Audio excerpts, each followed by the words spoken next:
So this is 5 reasons why tax is not theft debunked. Just in keeping with the series I'm doing, just taking a bunch of lists and saying why they're, because, instead of me just coming off with my arguments why stuff is, why this particular position is moral or immoral, or this is justice or injustice or whatever, I prefer to take stuff that's already out there that are like common arguments and just attack them. It's more fun, and I think it's easier to listen to as well. So I came across an article on the Tax Justice Network. It's a blog on Blogspot.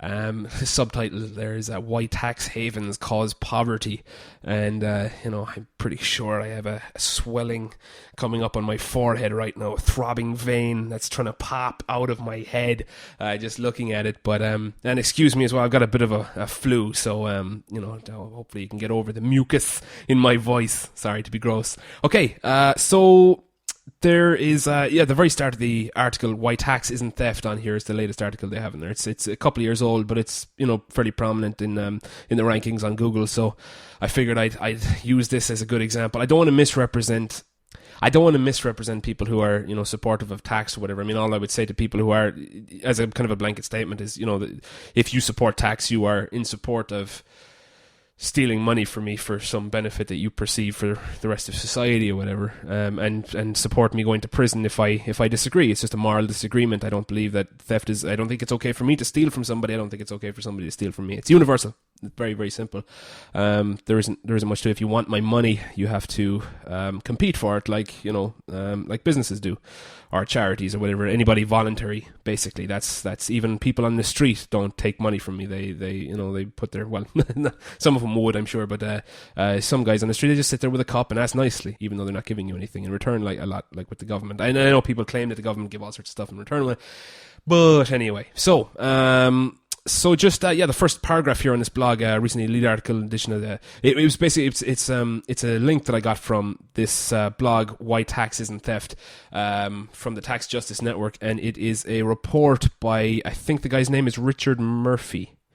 Is it Richard Murphy? It is Richard Murphy, taxresearch.org.uk if you want to check him out, or check his work out. Richard Murphy. So in a paper he released called Ethics Briefing the Legitimacy of Tax, and this was released as part of the Tax Research UK. So what I'm going to do is just go through the 5 reasons he cites here. I'll briefly, I mean, it's a 2-page report, so I'll just really quickly read through and just take pauses every time my heart skips a beat from frustration. So the introduction, this is him now. This is he says, it is often claimed by those who seek to justify tax avoidance and even tax evasion that these acts are acceptable because all tax is institutionalized theft. This briefing explains that this logic is wrong and that tax is always legal if charged by a legitimate government. Okay, so he's going to make some fairly I get that this is 2 pages. I get that he's summarizing, but this is such a big topic that, when you say stuff like that, you can't say like legitimate government. You can't just say legitimate government without defining what it is. Now, I think he does later on, but from the off, you have to understand that there's no such thing as a legitimate government unless you had 100% of the people who are affected by it voting in favour of it and can revoke that vote and not be affected by it should the government depart from the mandate that they were voted on. Okay, so that's the only time you get. But then it's not a government; it's just a business. That's just a regular business. That's a contract with a business, and it's not coercive. It's not a geographical monopolist. It's not the one organisation that can do stuff in this area. That's a monopoly, and most people understand that monopoly is wrong. I'm not sure if everybody understands why they think monopoly is wrong, but they know monopoly is wrong. There's something inherent about one person in charge of a whole bunch of stuff instead of there being competition. So, but he does say, claimed by those who seek to justify tax avoidance, as if tax avoidance is. I mean, I don't think there's a single person on earth who is against tax avoidance. Tax avoidance is, avoiding paying tax legally, and even tax evasion is legal. But avoidance is simply saying, I don't want to pay, if I can help it easily, I am not going to pay tax. So, if one product costs this and another product costs something else, but there's an extra tax on it, let's say all the things being equal, you would go with the cheaper thing. You would like a lower price. I mean, that's your job as a consumer, is to get the best price. It's obvious. If you're not going for the best price, there's something wrong with you. And in that case, I really don't mind you losing your money because it's dangerous in your hands if you can't if you're not capable of determining that. So that's kind of a self-correcting thing. Okay, so moving on. Tax is not theft is the title. Those who claim that tax avoidance and even tax evasion is acceptable behavior usually do so on the basis of their claim that all tax is institutional theft. This is not true, as logical argument shows. First, no modern society has survived without government. Okay, now I have to stop there. No modern society has survived without murder. And actually I think that the kind of tricky putting the word survive there. It's no modern society has existed without government. That's true. Modern societies don't exist without government.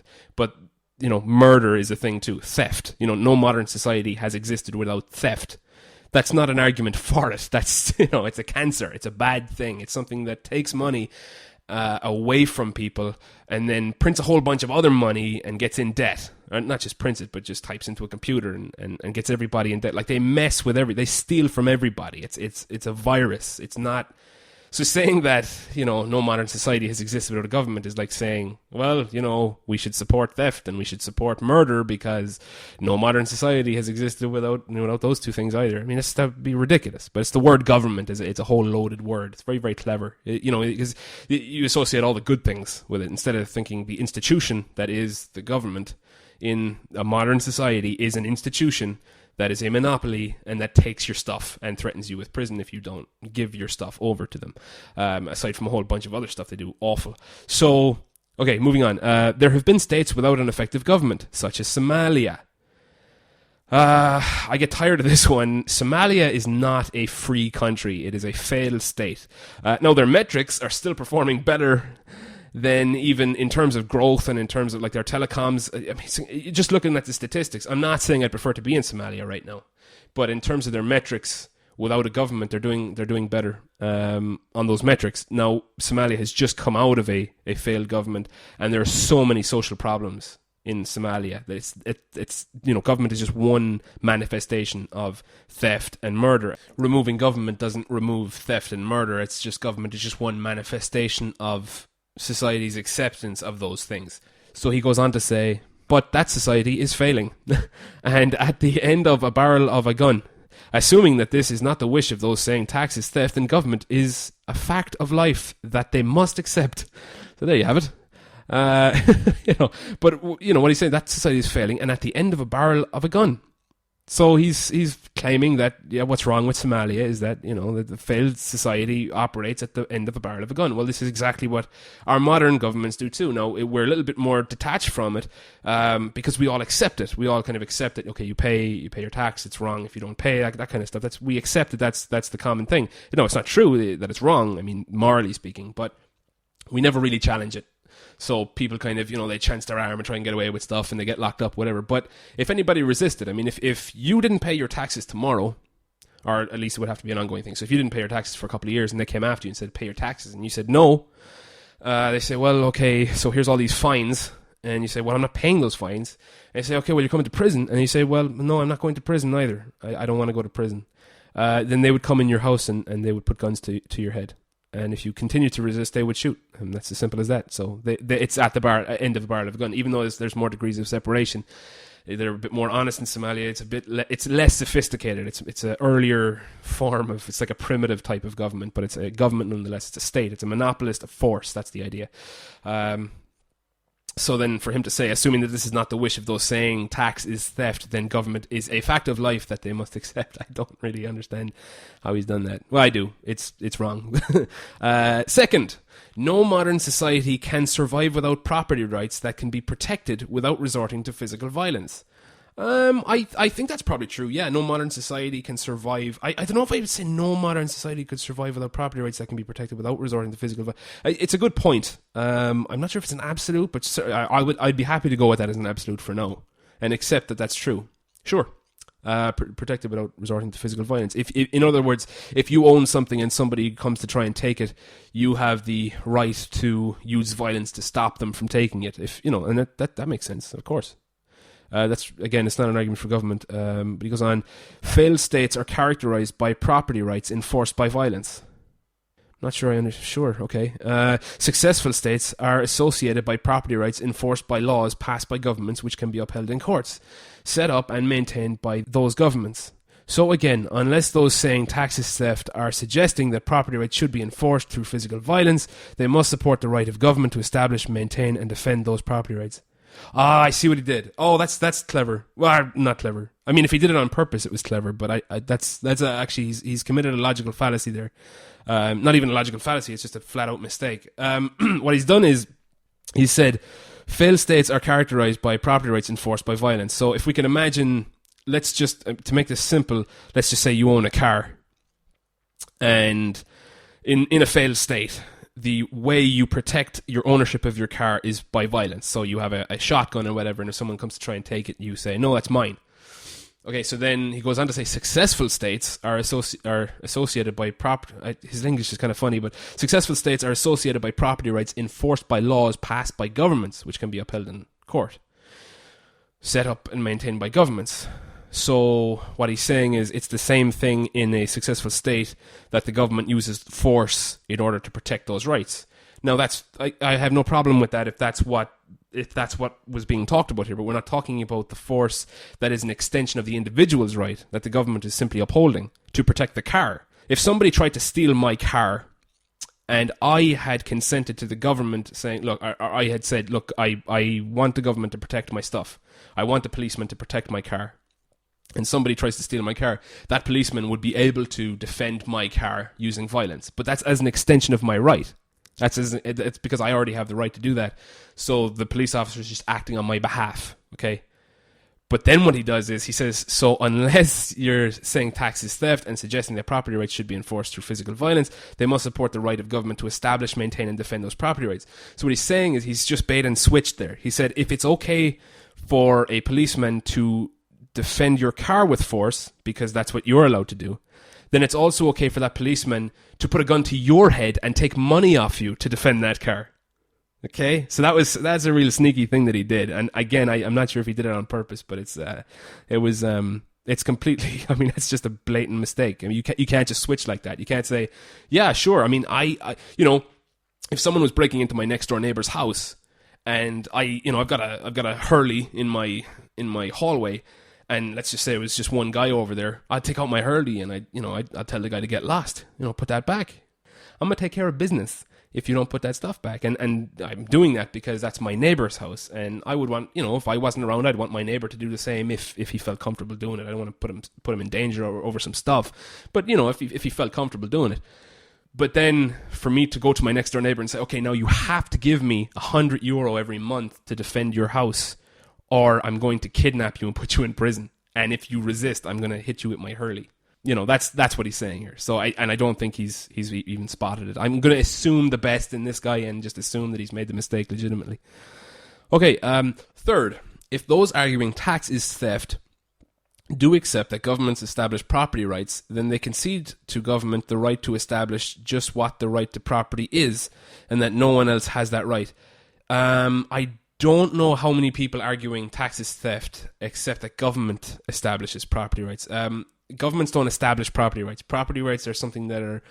I want to avoid saying stuff like natural rights. It is natural rights, but I don't want to fall into, because people already have ideas about what natural rights are and already have all these mad arguments against natural rights, and I just don't want to get anybody's back up. I want to keep it as simple and logical as possible. So nobody accepts that government establish property rights who has spent any time studying logic. It might, if you say, where did property rights come from, the right to own property, to a 13 or 14-year-old who's just been through school, they might say, well, that comes from the government. But when you think about it, no. The government is there to, at least supposedly, the claim is that government is there to uphold the rights, not to establish. They don't just make them. They have to exist. It's not like, it's wrong to murder somebody, so if you try to murder somebody, we're going to try and stop you. That's fine. That's defending an existing right to not be murdered. But to say that the government invented that and established that, that's not what governments do. Government is just people. It's just more people. It's people like me or like you listening. It's just more people. Only they use the word government to justify doing stuff that nobody else is allowed to do. That's what government. That's what the word is for. That's what it's for. So people don't establish property rights exist, and then it's up to individuals to express that establishment. So if I go out and I work hard and I get money, I now have a property right to that money, and then I use that money to buy, you know, a new car, and that car is mine. So that's me demonstrating my property rights when I go out and I buy it and I use it and I drive it around and I show everybody, look, this is my car. That's my car. That's establishing its property is mine.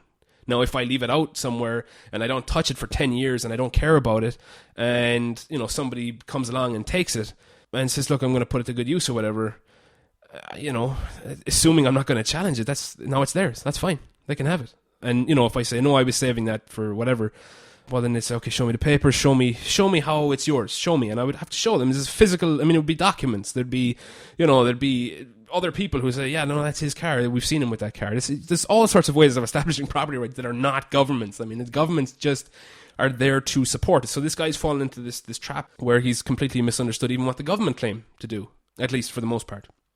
Because I don't think you could find, here's how I would put it, I don't think you could find a single person in government who would claim that they can establish property rights. And so if no individual can do it, then the group doesn't do it. It's just something that they're supposed to uphold. Moving on, all anyone else can do is establish that they have a right that can be evidenced to exist within the structure of laws that a government has established. But that in turn means that those who argue tax is theft must concede the right of the state to make law.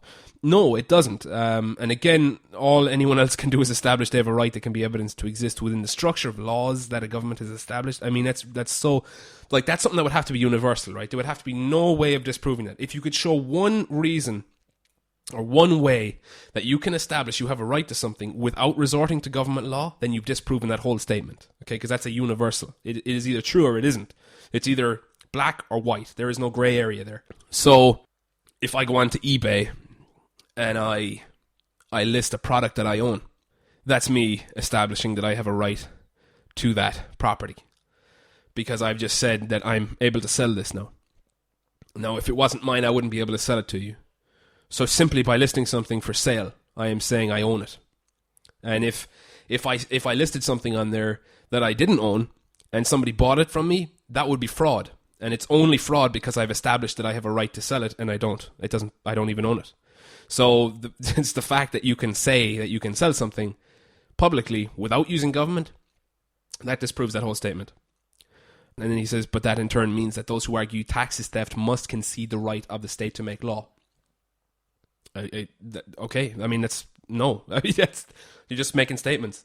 You know, starting off an essay or starting off a report by saying you're going to appeal to logic and then not use it is really, really annoying. Okay, fourthly, once that right has been conceded, the state... Okay, so this is based on 3, so since I've disproven 3, this is going to be tough. But fourthly, once that right has been conceded, the state also has the right to make other law, including the right to levy tax to ensure that the system of property rights it has established is maintained by law. Again, the state do not have a right to protect you. They can do it if they want to. If they, I mean, in the same way that, you know, your local grocery shop doesn't have a right to sell you bread. They can offer you bread. They can say, look, our bread is great. You should take this bread. It's the best bread in the whole wide world. You need this bread. And you know, if you want it, you have to pay us €1 or 2. That's fine. Nothing wrong with that because that's voluntary. You can say yes or no. They have a right to do that. They can do that all they like. And I can't stop them from doing that, right? Unless, you know, they come into my home or something. And so long as they're in their shop, they can do that. That's no problem.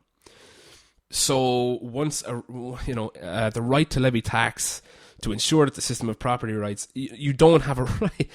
Like I explained with my neighbor, I can't tell him, no, I have a right to protect his property. So if I have a right to protect his property, I have a right to take whatever money I need in order to do it. And that's nuts. I mean, and all it would take to disprove any of this stuff is just take the same principles and apply it anywhere else in the world. Just apply it anywhere else, and you'll see it all fall apart. I mean, imagine that with marriage. You know, I have a right to be married to you, so you're married to me now, and also you have to cook every night, and you have to do all the cleaning, because that's what protects my right. If I don't think I can be married to you if you don't do all that stuff. So because I have a right to marry you, I have a right for you to do all this stuff around the house too. And you know, if you don't do that stuff, then you're stealing from me. And and you go to prison. And if you resist prison, I'm going to shoot you. You know, I mean, anybody who claimed that for their wife, you know, what would you do with them? You know, so no, that doesn't make sense. And then, okay, maintained by law, but this means that tax laws are created by the same process that creates a right to property. The two are indistinguishable. Just showing how that's not the case. It's mad. Like, this is mad. He goes on, the right to property is the same as the right to tax. Both are simple applications of law. No, I mean, this is the most contradictory statement in the world, because the word tax is completely equal to the word theft. Okay, even if you believe tax is a good thing, it is theft. In the classical sense. Okay, if you're making the argument that, okay, it's not theft, but the point is that theft is when you take something from somebody under the threat of coercion. If tax was so great, you wouldn't have to threaten people, right? You know, if like, people voluntarily pay for stuff all the time, like every day. You pay for your electricity, you pay for your heating, you pay for products, you pay for food, you pay for your car, you pay for your phone, you pay for everything. I mean, internet, everything you pay for. You know, you go out for the cinema, you have some popcorn, you pay for that. You're paying all the time. Someone's birthday comes up, you're throwing money at them. Valentine's Day, take some money. Like, I can't keep money in my wallet. I'm paying people for everything all the time. The problem is not paying money. It's not greedy. It's not like I want to keep all the money to myself and sit in a big pile like DuckTales, you know, dive into the big bath of coins. I don't want that. I don't like money. I like to get rid of it because I get stuff that I actually want when I get rid of it. I give it to other people who want it, and I get their stuff. That's the great thing about money. So I want a phone. I want a laptop. I want the microphone I'm talking to right now. You know, you give money away so you get that stuff. So this isn't greedy. This isn't, you know, if I was genuinely getting something valuable from the government, then there's nothing stopping me from paying it, right? If tax was so great, why wouldn't I just pay it? So you know there's something wrong when there's coercion. So to say the right to property is the same as the right to tax is like saying the right to not be murdered is the same as the right to murder. I mean, the two are polar opposite. If you have a right to property, then you have a right to your property. If you have a right to tax, then that means you have a right to steal. But you can't have the both be the same, because if I have a pen in my hand, by me holding this pen, this is my property. If someone tried to take it out of my hand without asking me nicely or whatever, I would say, no, this is my pen, and I'm keeping it. And I might slap them in the face, you know, just slap their hand away or whatever. For someone then to say, give me that pen, they grab the pen out of my hand, what they're now doing is they're making a claim to the pen. But if they say, okay, look, I'm not acknowledging property rights, I'm going to steal that from you. I'm not acknowledging your right to property. I'm not acknowledging the right to property in general. It has to be universal. If you're not acknowledging mine, you can't acknowledge yours. So if you steal the pen out of my hand, now you're simultaneously saying there's no right to property because I don't get to keep it. But you're also saying there is a right to property because you get to keep it. So it's contradictory, self-imploding. So the right to tax is the right to steal. The right to property is the right to not steal. It's the right to earn or be given something and keep it. So to say that both are simple applications of law is a fundamental misunderstanding about how pretty much everything works. I mean, that's an incredible misunderstanding.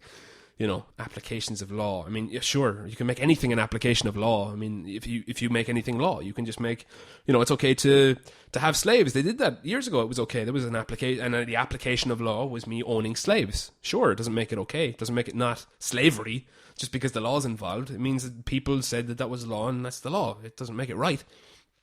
So that's it's just completely, you know, ridiculous. Okay, so he goes on, of course, the legitimacy of both laws is dependent upon the legitimacy of the government. Well, that's fair enough. It is accepted here that for all practical purposes, a government elected on a universal mandate without interference in the electoral process is legitimate. Okay, well, that's fine then. What you've just admitted is that the whole thing is based on a completely impossible and implausible hypothesis. It's not possible to have a government elected on a universal mandate without interference in the electoral process. A universal mandate. If everybody didn't turn out to vote for the government, who are in power right now, the people who are making decisions, and they didn't all vote one way, as in 100% vote for whoever's in now, and every single person who that government affects, unless they all voted, and it was all what they wanted, and unless they have a right to revoke it at any time, then there is no such thing as a government elected on a universal mandate. There's no such thing. You can't have that. It's not possible. It's not possible. I mean, if the sole purpose of the government was universal, it's like stopping theft, stopping murder. Okay, let's just take those two. If that's all they did, then that would be fine. And if it was stopping theft, then they wouldn't be able to tax because that's theft, so they wouldn't be able to take it off you. So that, people, I don't see why people wouldn't pay for that, because I'm not going to sit around my home all day with a shotgun waiting for criminals to roll up. I want someone else to take care of that. But then that's just a business. That's just a security firm. So I don't see why we can't just have, a bunch of security firms. It just doesn't. And then if you're a bad security firm, you do a terrible job, I don't pay you anymore. It's very straightforward. And here's the fifth one. It's very sneaky. In that case, then it follows, fifthly, that property rights and taxes are equally legitimate. That's right. Right. So based on this fantasy that is impossible to achieve in the real world, to achieve in reality, then property rights and taxes are equally legitimate. Sure, it's okay if fairies marry pink aliens. I mean, sure. So isn't big print denying the legitimacy of tax is akin to the promotion of tax evasion? Again, no, it's not. And I would take this opportunity to tell you to pay tax, at least in the here and now, because if the objective is to be free, if the objective is to not be aggressed upon, have you be the person who is most in control of your own life, then paying taxes is the right thing to do. It's not morally right. There is no moral consideration because there is force. But if you don't pay them, you'll go to prison. That's the only reason to pay them. There is no other reason. There's not a single other reason for an individual to pay taxes. That's it. There's no more. So to avoid prison. So what I would do is I would encourage people to actively just keep conscious of the idea that tax is complete theft. It's just protection money. It's mafia coming in saying give me your money or we'll bust your place up. That's what it is, But be ready for a time when, we're going to be able to non-violently, peacefully look at alternatives. And again, I'm talking about alternatives to criminal activity, which is simply no criminal activity. That's the alternative is actually, it doesn't look like anything. It's basically just not tax. So we will outgrow it at some point, but obviously not. It's not going to be overnight. But we definitely need to move away from the idea of stealing money from people in order to benefit ourselves elsewhere. So just to finish, he goes on, property rights and taxes are not just equally legitimate, they are fundamentally related. For example, the right to enjoy residential property in the UK is protected by law. However, attached to that right to enjoy residential property is an obligation to pay property tax.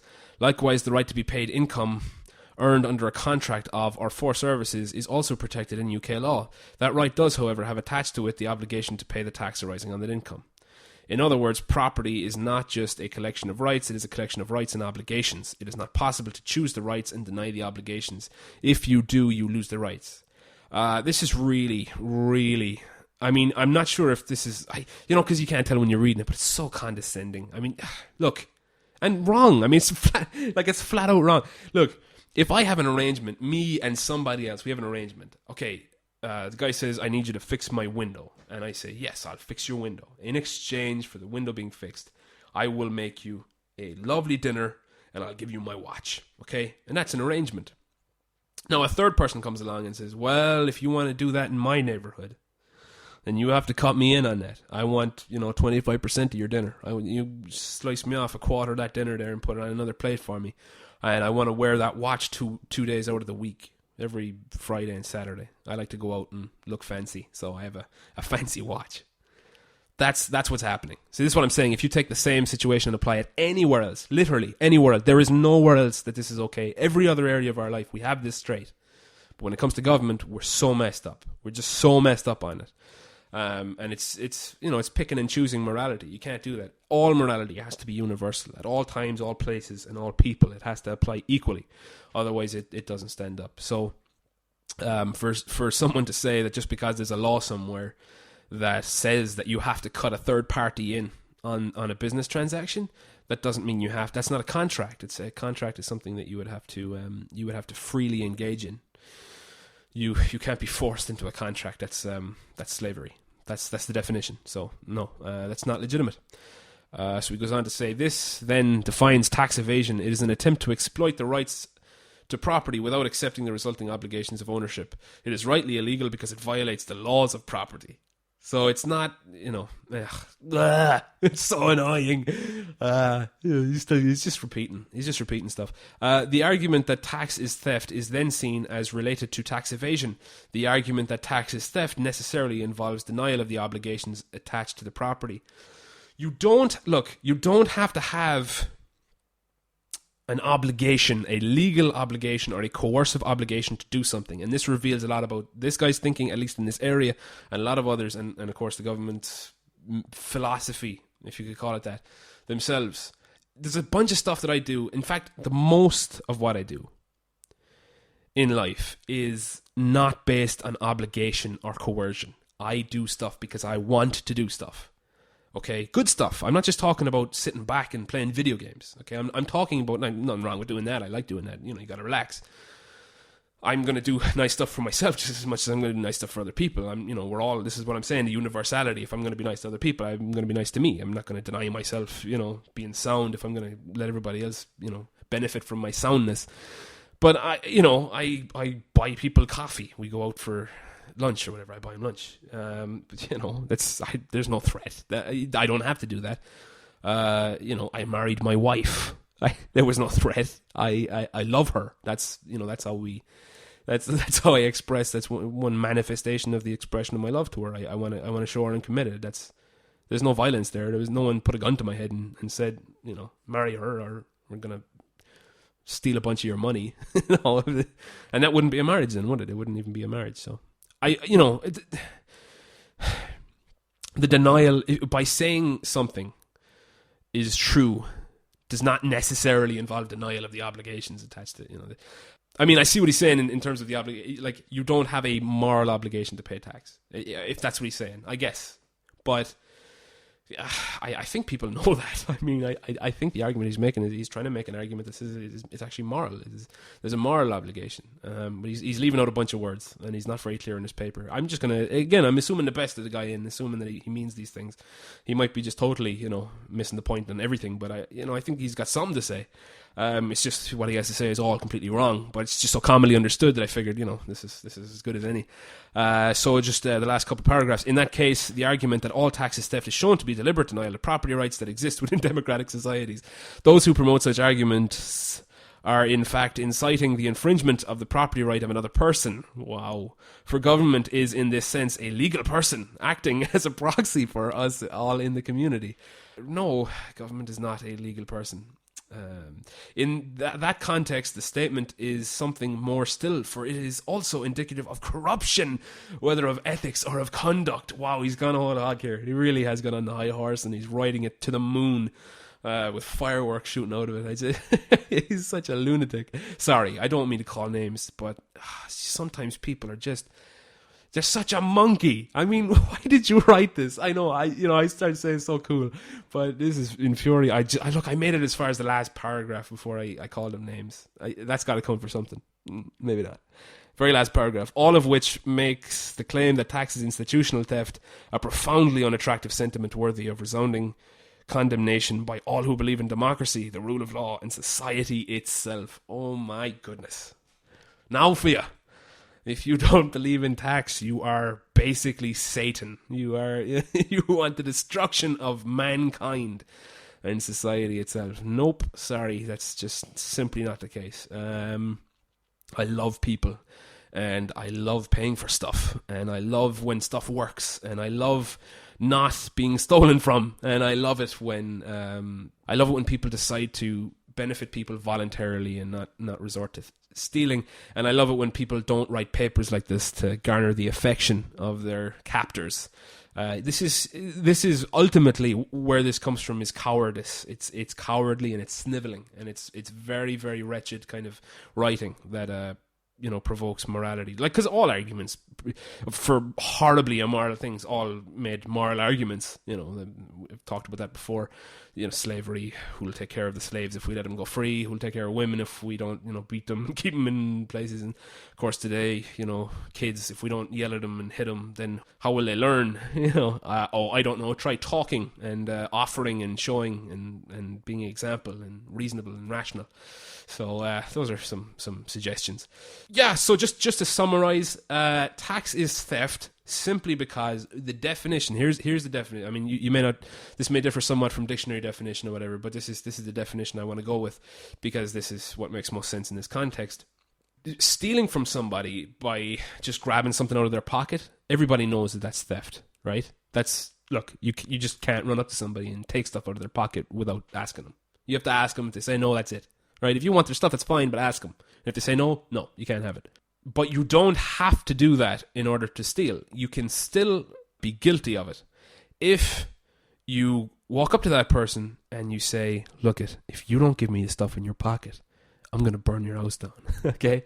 Now, someone would know, again, that's wrong, because that's still theft if they hand it over. Even if they hand it over voluntarily, right? Somewhat. It's not voluntary, but they're handing it over under the threat of coercion. So if there's coercion involved and you hand it over, you can't look at the handing over and say, oh, look, he gave it to me. He gave me his wallet. No, because you have threatened him. That's why it's theft. So it's theft because there is a threat involved. If the legitimate purpose of the government is to protect property rights, then they would not be forcing people to give them money. They would be offering, just like a regular security service would.